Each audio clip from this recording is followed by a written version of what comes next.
Centro Gatea. Hablamos sobre autismo y sobre la vida.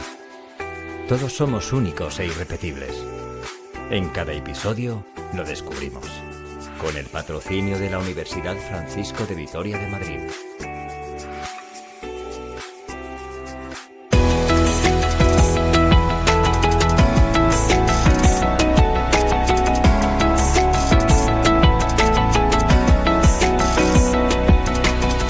Saludos gateadores, gracias por acompañarnos otro programa más. Os invitamos a compartir este rato de formación, de información. ¡Vamos a gatear!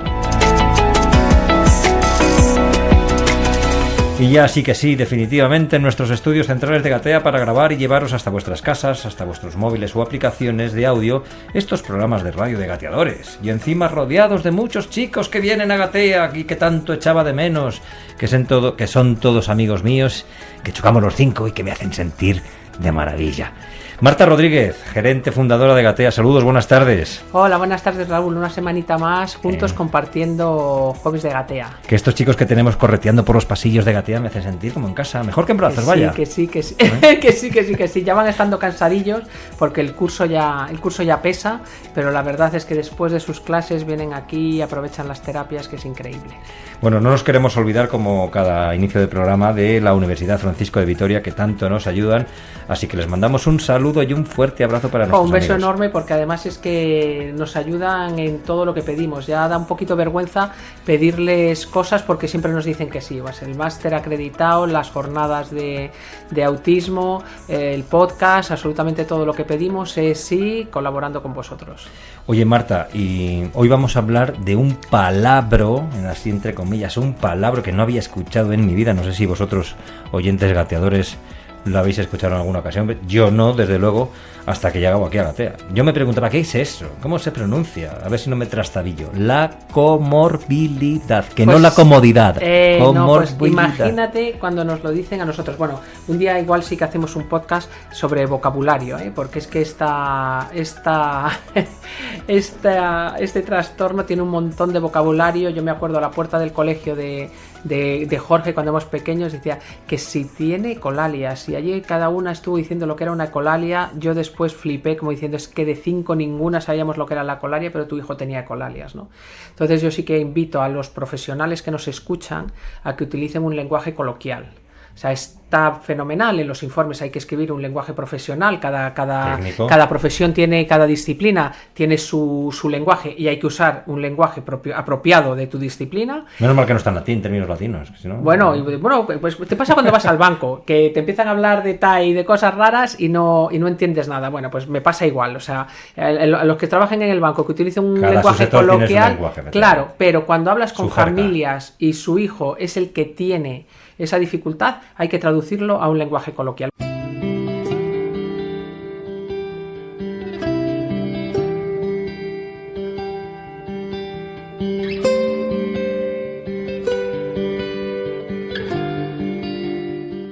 ¿Qué es la comorbilidad? La comorbilidad son todos aquellos dificultades, trastornos o enfermedades que se dan a la vez, que son comórbidas, que se dan junto con el autismo, ¿no? Entonces hay muchas que se dan con mucha frecuencia. O sea que el autismo es un trastorno y se pueden dar varios trastornos, pueden confluir. A la vez pueden confluir, y algunos se dan con mucha frecuencia. ¿Y cuáles son los más frecuentes, esos trastornos o esas comorbilidades? Pues la discapacidad intelectual se da comórbida con autismo en un 60% de las veces. O sea que el 60% de los niños con autismo además tienen discapacidad intelectual asociada, ¿vale? Que hace que todo sea más complicado. Más complicado, ¿vale? También tienes un trastorno del lenguaje, también tienes epilepsia, que estuvimos en las jornadas, no te lo he comentado, estuvimos en unas jornadas que organizó la Fundación Querer, unas jornadas sobre neurodiversidad impresionantes, con unos ponentes impresionantes, que hablaban de, por ejemplo, que la epilepsia ya no lo consideran una enfermedad, lo consideran un síntoma de una enfermedad neuronal. Entonces es como la fiebre. O sea, tú tienes fiebre, puedes tener fiebre por muchísimas causas. Bueno, pues tú puedes tener epilepsia por muchísimas causas. Y ahora abro paréntesis, hay un proyecto muy impresionante como el del genoma humano, que se llama Human Brain, que la persona que lo promovió fue Rafael Yuste, que es un español madrileño, para más seña, que convenció a Obama de mapear el cerebro humano. Igual que hemos mapeado el genoma humano, que fue un trabajo a nivel internacional, financiado por los americanos, pero a nivel internacional, ahora ya sabemos cada una de las partes que componen nuestros genes al punto de poder modificarlos, y se están curando un montón de enfermedades modificando los genes. Pues Rafael Yuste dijo, oye, hagamos esto con el cerebro, porque la neurona que descubrió nuestro gran Ramón y Cajal, que es poco homenajeado para lo que hizo, que dijo, oye, que el cerebro está formado de neuronas que se relacionan entre ellas haciendo sinapsis, y que esto es la madre del cordero, ¿no? Bueno, pues Rafa Yuste dijo, no, la neurona no es la madre del cordero, la madre del cordero es mapear todas las áreas del cerebro para saber cómo funcionan, cómo interaccionan, y para curar todas las enfermedades mentales que hay y todos los trastornos neuronales que hay, ¿no? Está súper avanzado. Nos dio una clase magistral Rafael en las jornadas, y hablaba de lo que antes se consideraban enfermedades, que ahora lo consideran un síntoma, como puede ser la epilepsia. Entonces es un síntoma de que algo en el cerebro no funciona bien, y lo que hace el cerebro es convulsionar. O sea que hay muchos trastornos que confluyen junto con el autismo. Más, sí. O sea que luego tiene que haber, hablando de síntomas, tiene que haber muchos más síntomas que no son comunes solo al autismo. Sí. Por lo tanto, es más difícil de diagnosticar. Totalmente. Te diré que autismo puro se da muy pocas veces. Siempre se da con comorbilidades. Al final, en el autismo, lo que está pasando es que el sistema nervioso central, el sistema neuronal, no está funcionando bien. No está funcionando de una forma adaptativa. Funciona de una forma errática, ¿vale?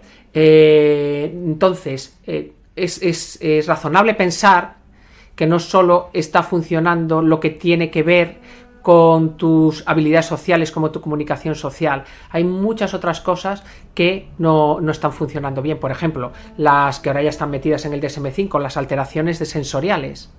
Es decir, eso pertenece al sistema nervioso central. El que yo perciba las luces, los colores, los sonidos, las sensaciones internas y las externas de una forma diferente y no adaptada.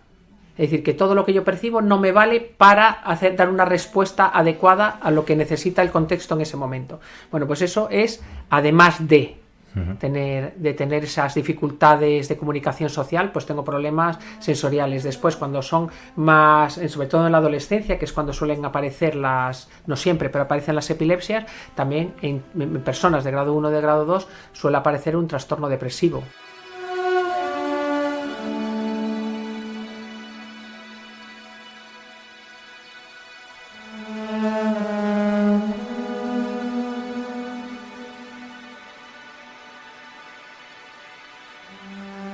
O sea que los trastornos comórbidos no aparecen todos de golpe a la vez. No. Van apareciendo progresivamente. No, efectivamente. Efectivamente. Algunos se dan. Cuando ya piensas, bueno, ya sé que mi hijo tiene autismo. Esa es la sensación, Raúl. Y ahora otro trastorno. Esa es la sensación, y otro Raúl. A los 10, 5, 6 años. Mira, había un padre que un día entró en mi despacho desesperado, llorando y diciendo, ¿qué más me tenéis que decir? Decídmelo todo a la vez. Claro. Y claro, nosotros le decíamos, te lo decimos cuando aparece. O sea, cuando da la luz el problema. No, ¿sabes? No es un análisis de sangre que yo te diga, oye, que tienes colesterol, que tienes el azúcar, no sé cómo, que no, es que esto, yo recuerdo haber rezado para que en la adolescencia no apareciera la epilepsia en Jorge. Y decía, por el amor de Dios, es que ahora esto, tú imagínate esto y además ataques epilépticos. ¿Sabes? Es como la sensación de que se te mueve la tierra en los pies. Y que tu hijo tenga una infancia más o menos razonable, pero que después en la adolescencia, que la carga social es brutal, empieza a deprimirse, empieza a hablar de quitarse la vida y todas estas cosas. Es que tú dices, ¿sabes? A ver, los humanos tenemos la sensación de que cuando nos pasa algo malo ya no estamos libres de todas las demás cosas y estamos todos en todos los bombos, lo digo 1000 veces. Entonces sí, el autismo, y además tiene epilepsia y además ha desarrollado una depresión, y la sensación como padre es que yo no puedo más, o sea, es que cuántas más cosas le van a pasar a mi hijo. ¿Cuántas veces me va a pasar? Claro, más no hay más hijos en el mundo que todo le tiene que pasar al mío. Es como esa sensación de ahogo, de oye, que es que no puedo más, y ese ahogo se produce con mucha importancia en la adolescencia.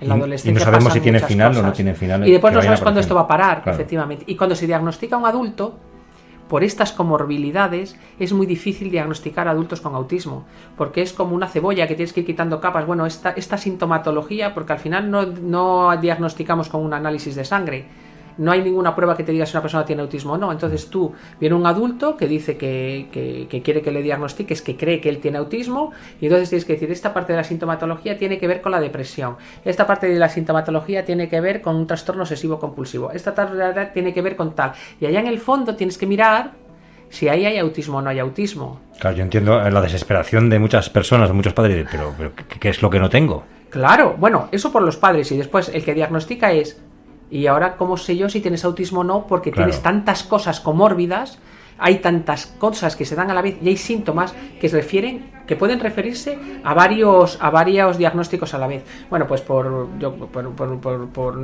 normal es que a una persona se le dé el diagnóstico que incluya todo. Entonces, con frecuencia, el trastorno del espectro del autismo incluye una sintomatología muy amplia que incluye un montón de cosas. Pues si tú tienes problemas de comunicación social, si tienes problemas de habilidades tal, si tienes un repertorio de intereses restringidos y si tienes problemas sensoriales, pues decimos que estás dentro del espectro del autismo, ¿vale? Hay personas que tienen trastornos sensoriales y no tienen nada más, o trastorno específico del lenguaje y no tienen nada más, pero si se dan esas comorbilidades, normalmente el autismo es lo que explica que todo eso se dé comórbido. Bueno, yo os anuncio, queridos oyentes, que sabemos que es un tema complicado esto. Sí, tu cara es un poema. Es un poco complicado y a lo mejor entiendo que también os resulte a vosotros un poco empalagoso, un poco denso toda esta información. Sí, por eso, si hay alguna cosa que no entendéis, por favor, escribidnos y encantado porque entendemos que no es fácil de entender.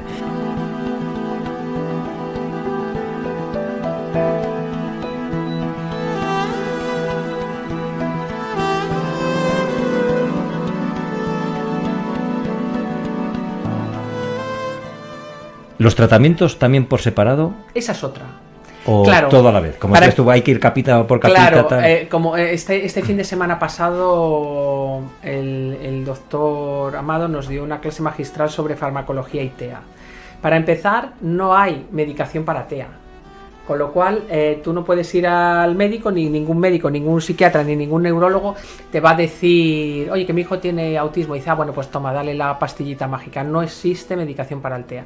Existe medicación para cierta sintomatología que se da en el TEA.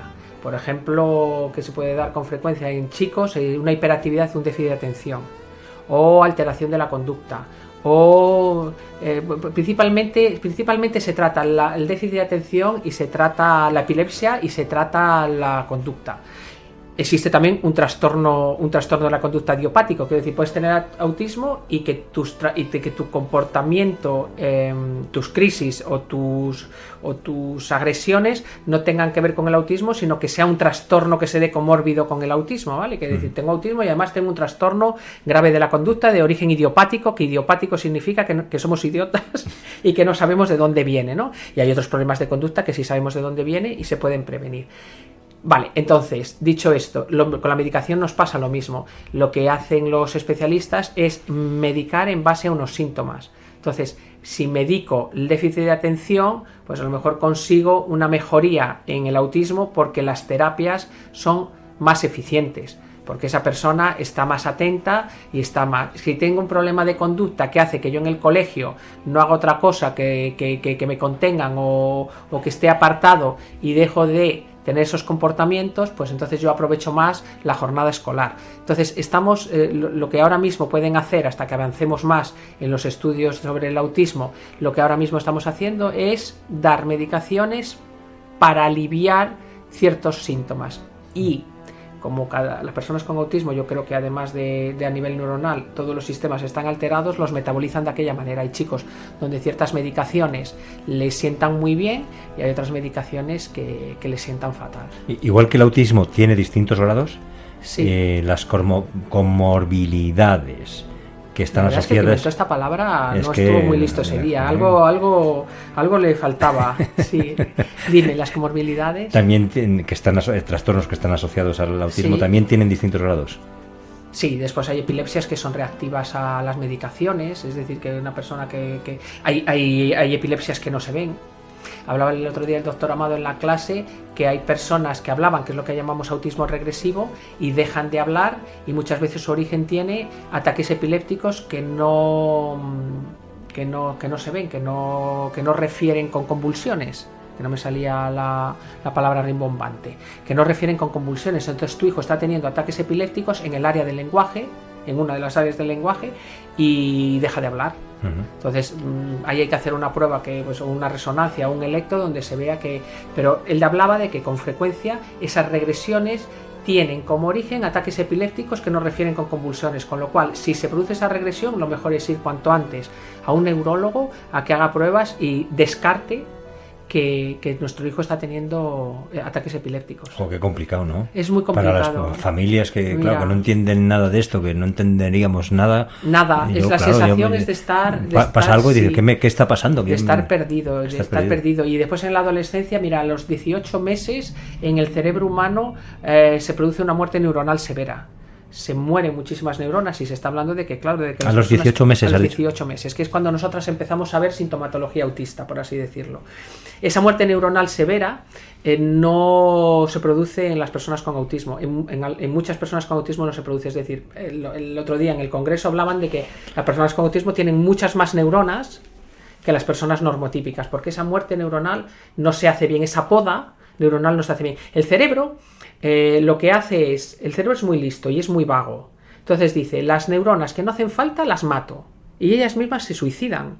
Entonces, cuando pasas de la infancia a la niñez, de la infancia a la niñez, pasas de ser un bebé a ser un niño, hay muchas neuronas que no necesitas. Entonces el cerebro dice, poda estas neuronas fuera, y vamos a generar neuronas y sinapsis nuevas para ser un niño. En la adolescencia vuelve a haber una revolución neuronal, por eso nosotros creemos que están enajenados. Vamos, que están enajenados. Está un adolescente, está enajenado. ¿Por qué? Porque hay una revolución neuronal donde empieza a haber podas, porque el cerebro dice, no necesito todas estas neuronas para ser niño, que las he necesitado para sobrevivir como niño, necesito conexiones para ser adulto. Y entonces ahí, pero hasta en las funciones ejecutivas, es que está todo comprometido en un adolescente, y lo vemos en un adolescente normotípico, en los nuestros mucho más, ¿vale? Pues estas cosas que hace el cerebro para ser más eficiente, para hacer más cosas con menos trabajo, en nuestras personas, nuestros niños con autismo, se están haciendo de otra manera, las hacen de otra manera. Entonces para los padres es un horror entender eso. Antes hablábamos de los distintos grados de las comorbilidades. También se tratan de distinta forma, hay tratamientos distintos, sí, y con distintos terapeutas. Sí, y hay tratamientos distintos, y después, claro, no es te doy la cabeza, te doy un ibuprofeno y se te pasa el dolor de cabeza. Es, tienes problemas de concentración, te doy esta medicación y te sienta, como dice Alfonso, te sienta como el culo. Y es verdad. Y sin embargo, le das otra.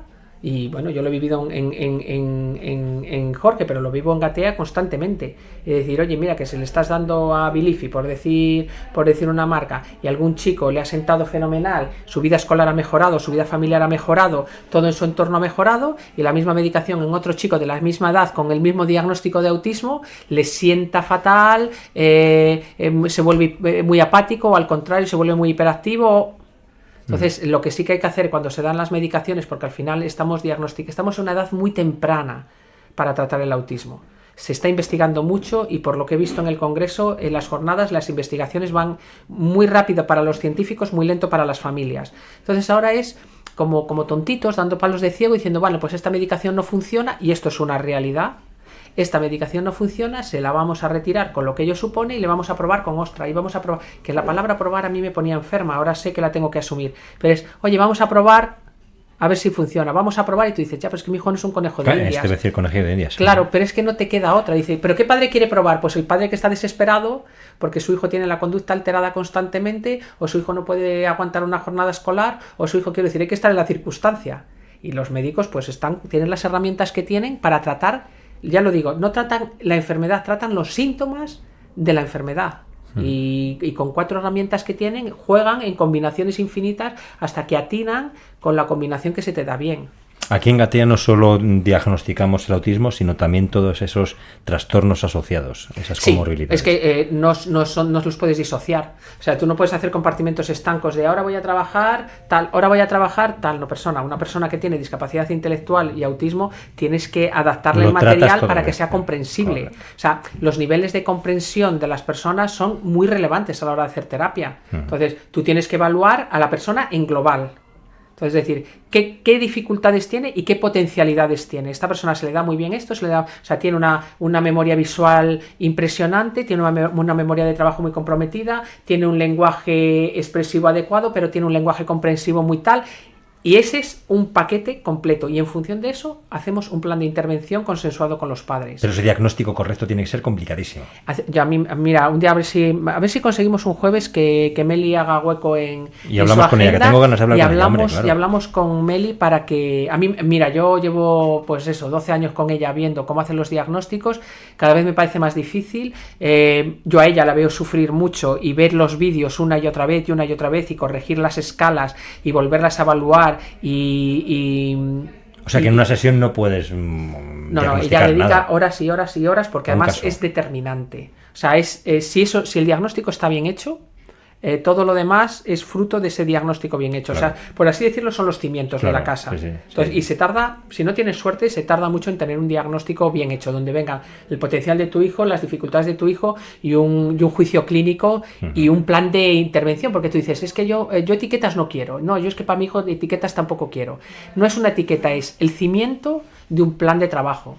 Y entonces, pero luego ese plan de trabajo, como hemos dicho antes, que luego aparece en otros trastornos, ese plan de trabajo hay que cambiarlo. Se varía, se transforma. Tienes que ser hiperflexible, porque además cambia. Tú dices, yo creo que está desarrollando no sé qué, yo creo que está desarrollando no sé cuánto. Porque ya te digo que es que no falla solo una cosa, que es que con frecuencia hay muchas comorbilidades. Yo no he visto un caso puro, que llamemos, ¿no? Siempre hay alguna... Sí, porque tú has dicho antes un porcentaje, el 60% puede ser. Tiene discapacidad intelectual, no sabría decirte el porcentaje ahora mismo que tienen. ¿Y el porcentaje de que solo sea autismo y no tenga otros trastornos? Yo no lo conozco. Yo, de hecho, no conozco a ninguno y te digo que conozco 500, 600 personas con autismo. El autismo puro, no... Bueno, y es fácil de entender. Una persona, imagínate, con grado 1 que tiene problemas de la comunicación social y tiene necesidades de apoyo de grado 1, cuando empieza a darse cuenta y a percibir que es diferente de los demás, que encontrar trabajo le cuesta más, que encontrar novio le cuesta más, que tiene menos amigos, que le invitan a menos cumpleaños, es razonable pensar que la depresión le ronda. Y es razonable pensar que cuando la incertidumbre no te gusta y vivimos en un mundo incierto, la ansiedad te ronda. Claro. Entonces al final acabas desarrollando ese tipo de enfermedades. O sea, que para resumir, que aparte de esa deficiencia de habilidad social, que es muy resumido el autismo, se nos juntan ese otro tipo de dificultades, de trastornos, y que es una faena para todos. Es muy complicado, la vida de estas personas son muy complicadas y el tratamiento es muy complicado. Por eso, cuanto más especialización mejor, cuanto más formación mejor, es que yo eso creo que es irrenunciable. Un super mega especialista sabe muy poco, porque la sensación es que sabemos muy poco. Imagínate lo que no sabe uno que no lo es. Algo más que tengamos que saber, muy sencillo para que yo lo entienda y nuestros oyentes también lo entendamos. Y os vuelvo a repetir, queridos amigos, que si hay algo que no habéis entendido, poneos en contacto con nosotros para poderlo explicar de la mejor manera posible, que hemos intentado hacer eso. Algo que tengamos que saber más. Pues que el autismo se da con muchas más dificultades, que esto es lo que hace que no haya dos personas iguales, que hay que ir a un sitio muy especializado para un buen diagnóstico, que hay que buscar como adictos un buen diagnóstico. Quiero un buen diagnóstico de mi hijo, con un informe muy bien construido y con unas pautas de intervención muy bien hechas, y después saber que si algo es cierto en el autismo es que la evolución es muy incierta. Pues vaya, queridos oyentes gateadores, si al autismo le sumamos estos otros trastornos, pues imaginaos todas esas dificultades por las que tienen que pasar nuestras personas que tienen TEA. Así que, como siempre decimos, hay que estar con ellos, hay que empatizar con ellos, integrarles, quererles, ayudarles, porque es de la única manera que van a estar bien. Sí, bueno, efectivamente, que nos puede pasar a todos, que todos podemos tener hijos, nietos, sobrinos que lo tengan, y que yo creo que es una cuestión de justicia social el incluirles en un mundo tan complicado para ellos como es el que tenemos montado. Bueno, no queremos extendernos más con este programa, queridos amigos, porque, insisto, es muy denso y tampoco queremos cansaros ni aburriros. Marta Rodríguez, gerente fundadora de Gatea, como siempre, un placer compartir micrófonos y hacer Radio de Gateadores otra semana más. Igualmente, Raúl, el próximo tema un poquito más alegre. Venga. Pues nada, muchísimas gracias, hasta la próxima. Un beso enorme. Gracias, Raúl, muchas gracias. Queridos oyentes gateadores, espero que os hayamos informado, entretenido y os haya sido útil este programa. Ya sabéis, disculpad mis errores y mi ignorancia. Oyentes gateadores, un saludo enorme. Os animamos a seguir gateando porque para caminar primero se tiene que gatear.